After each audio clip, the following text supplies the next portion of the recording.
All right. Welcome back to Indian Trace. I don't know if I'll find anything here. I'm at Hidden Hill.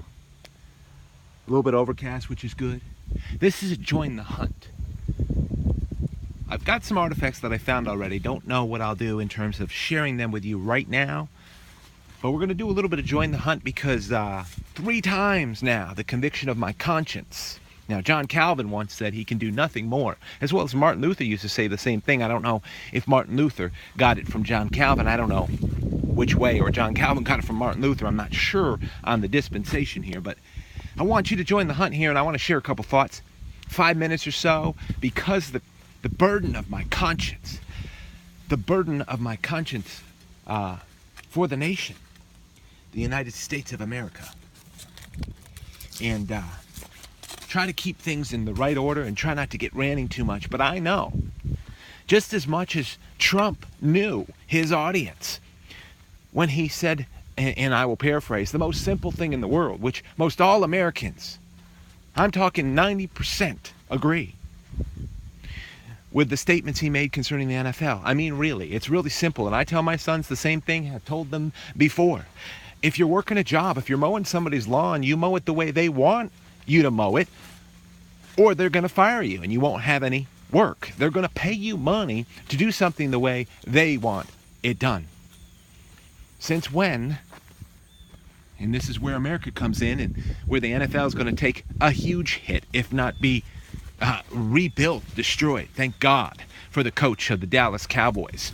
You can Google, figure out what he said about it. He pretty much said, listen, you all work for me. Every coach works for me. Every player works for me.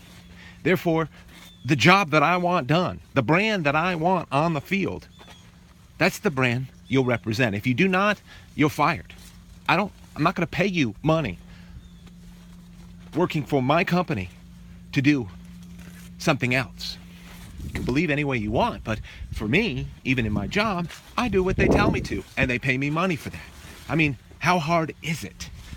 Besides that, what I thought, and I'll share this with you as we're looking, and I'm looking, but I know a lot of you can't even get out. Some I've talked to can't even walk. I mean, I know paraplegics and things who love artifacts, and so I just want you to join the hunt here in tobacco. This is North Carolina style hunting. It's really washed out. I've been here, but you know, you can always miss something.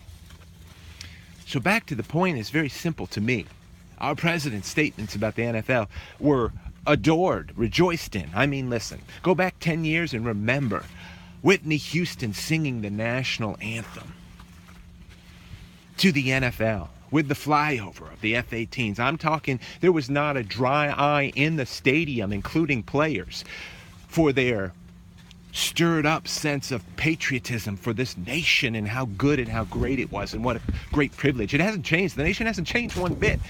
But the depiction of our mainstream news media and a certain very small minority of globalists who want to try to push some idea that this is a consensus of people who believe that America is unfair and America is hurtful to so many. No, it's privileged.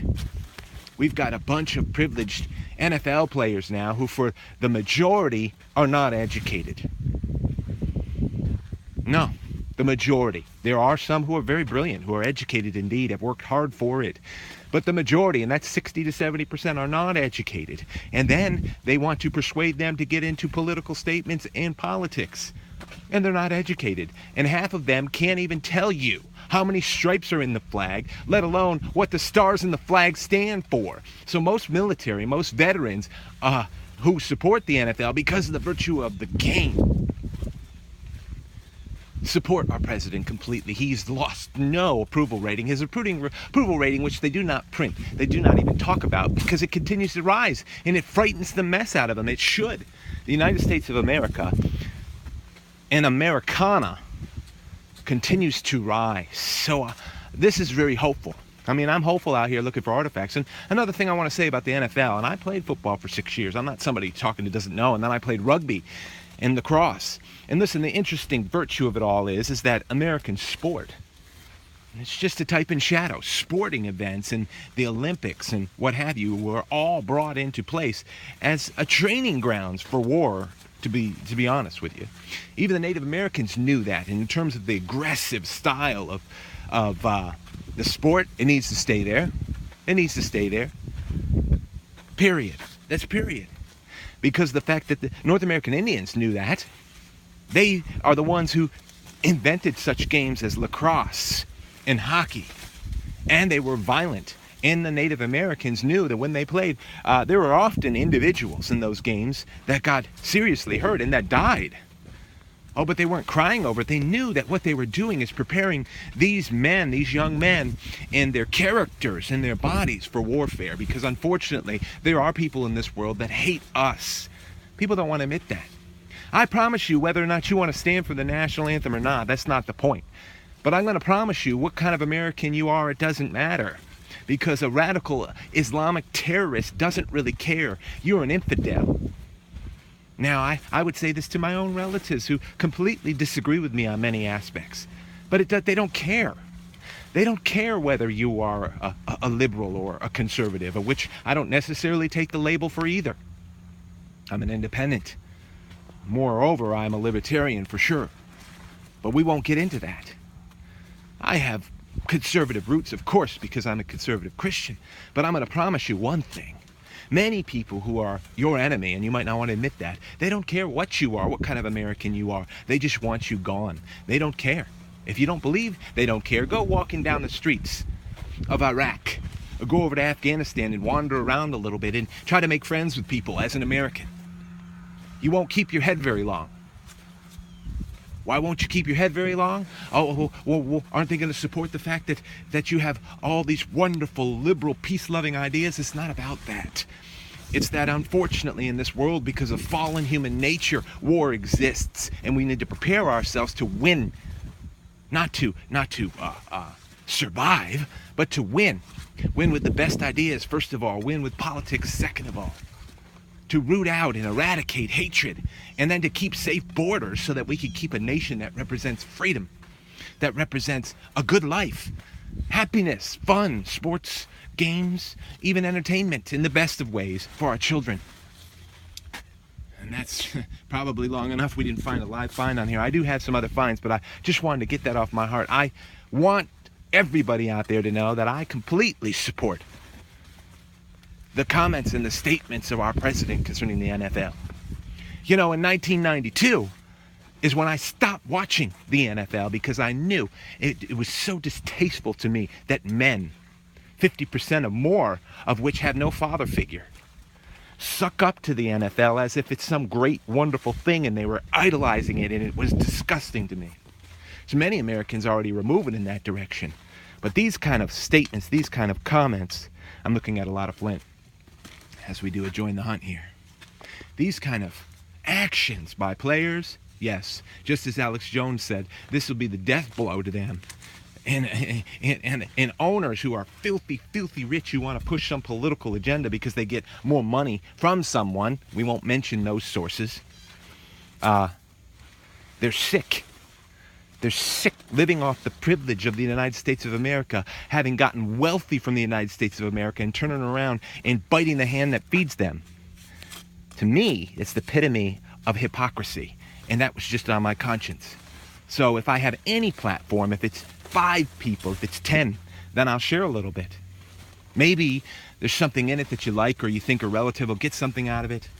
Maybe in this natural environment, but that's what I pray for out here. So I pray for the strength of our president. That he's not a coward, and that he tells the truth according to the American people who voted him in, the majority. I mean, there's people who still believe the lie that the Russians were involved in the election at all. There's people who still believe the lie, and it is a lie, that Hillary Clinton won the popular vote. With what? The already counted 5 million illegals that voted? With what? The rigged voting machines? With what? Trying to coerce and bribe the Electoral College? Oh my God. You see, there's people that still believe that crap because all they watch is the mainstream media who are already bought off and being blackmailed. And if you've never heard that, study it out for yourself. I'll not shrink. I'll not draw back. And if there's those out there who want to be an American with me, then do it. Then do it. Because listen, that's what's going to happen in this nation. The next American Revolution has already begun. It's won in the arena of ideas. And if need be, we stand up and we look straight in the face of evil and we take the advantage of it. By force. By force. And I will finish with a great scripture that I love. For the kingdom of heaven suffers violence, and that's within us. If you have the kingdom of heaven in you, and you're a decent person, full of virtue, you like to do good things, it's suffering violence right now from all this crap in the world. But that doesn't end the scripture. It finishes with saying this, but the violent take it by storm. That means within you, something has to rise up and resist evil. We all know the Bible's clear. It says, resist the devil and he will flee from you. And some people don't even want to hear the Bible. It triggers them. They have such a problem with hearing somebody even say anything, any virtue, any decency, any moral ethic that comes from the Bible. What the world is the matter with them? You know, and this is my last closing, but I was talking to my son, my oldest son, who goes to NC State here. And we listened to a commentary and listened to the president's comments on the NFL. And it was interesting because we both sat there and we looked at each other and we said, what in the world is the matter with people that they would have a problem with anything he said? Don't they know anything about submission and authority and about working hard and getting paid for what you're doing because you're doing what you were asked to do? What the world is the matter with people? And I looked at my son, I said, son, I have relatives from here to California who absolutely don't agree with that. Who think that they have a right to make political statements on the field as players when they're getting paid to do a job that they're not doing. Now, if an owner doesn't want them to show respect to the United States of America and the flag, that's their own personal conscience that has to decide what to do. Personally, I'd quit. I'd let them fire me because the nation rides higher in virtue than a stupid owner to an NFL team. They think they're so powerful. Wealth doesn't make a person powerful. It doesn't. It just makes them slightly influential to dupes, to debauchees, useful idiots who don't think any different. But I'm going to leave it at that, and I have used almost zero profanity. I hope you guys find artifacts out there. I'm going to do what I can, spend a little more time out here. Maybe we'll come back with a regular straight artifacts video, because this is going to be a turn-off video for some. But for one or two that maybe learned something, maybe is inspired or encouraged, it's a good thing. Here at Hidden Hill, I hope you guys find out there. You be well.